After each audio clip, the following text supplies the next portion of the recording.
পাই উন্মাদের মতো কথাবার্তা।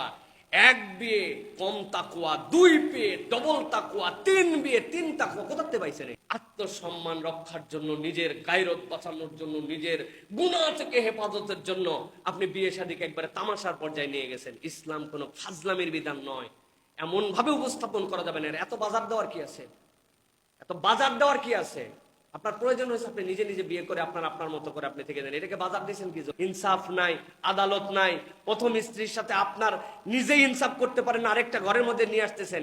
আপনার একজন স্ত্রী আছেন, থাকা অবস্থাতে আপনি আবার কি দুশ্চরিত্র হচ্ছেন যে যেই কারণে আপনাকে আবার বিয়ে করতে হচ্ছে? মানে আপনার এই চরিত্রের লেভেলটা কি? আপনার এই চরিত্রের লেভেলটা কি? আপনি এই মাত্রাটা দ্বারা কি বুঝাতে চাচ্ছেন?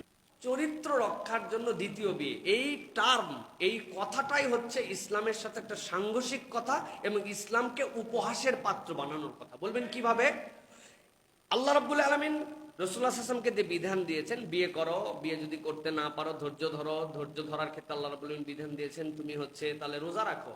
তাহলে বিবাহ বহির্ভূত অবস্থাতেই কোন ব্যক্তির চরিত্র হেফাজতের জন্য আল্লাহ রাব্বুল আলামিন এই বিধান দিয়েছেন।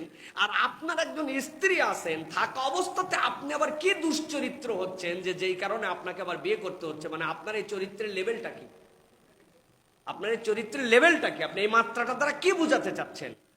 তিন নম্বর কথা যেটা, সেটা হচ্ছে আল্লাহ রাব্বুল আলামিন কোরআনুল কারীমের মধ্যে খুব সূক্ষ্ম টার্ম ব্যবহার করেছেন, খুব ভয়ঙ্কর কথা। আল্লাহ রাব্বুল আলামিন বলছেন ফাওয়াহিদাহ, আল্লাহ বলছেন তোমার জন্য বৈধতা দিলাম 2, 3, 4, কিন্তু আমি বললাম তুমি যদি আদালত কায়েম করতে না পারো তাহলে একের উপরেই তোমার থাকতে হবে। তাহলে তিনের জায়েজের পরে হুকুম একের উপরে। মুহাদ্দিসিনে কেরাম, মুফাসসিরিনে কেরাম এটার ব্যাখ্যা করেছেন। তারা বলেছেন যে এই যে আদালত, এই যে ইনসাফ, এটা কিসের উপরে হবে? তিনটা জিনিসের উপরে হবে। এক নম্বর হচ্ছে ভরণ পোষণ, সময়, ভালোবাসার সমতা, ন্যায় বিচার। আপনি যদি এইগুলি ব্যালেন্স করতে না পারেন তাহলে আপনার জন্য এই বিয়ে করা হারাম হয়ে যাবে। এখন আমরা দেখতে পাই উন্মাদের মতো কথাবার্তা।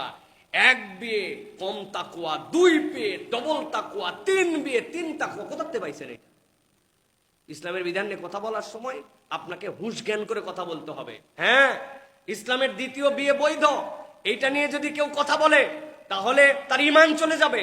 আল্লাহ যা হালাল করেছেন আপনি হারাম করতে পারবেন না, কিন্তু আল্লাহ যেভাবে বলেছেন আপনাকে তার উপরে অবস্থান থাকতে হবে। আপনি এটাকে তামাশাও বানাতে পারবেন না, ফাজলামি বানাতে পারবেন না।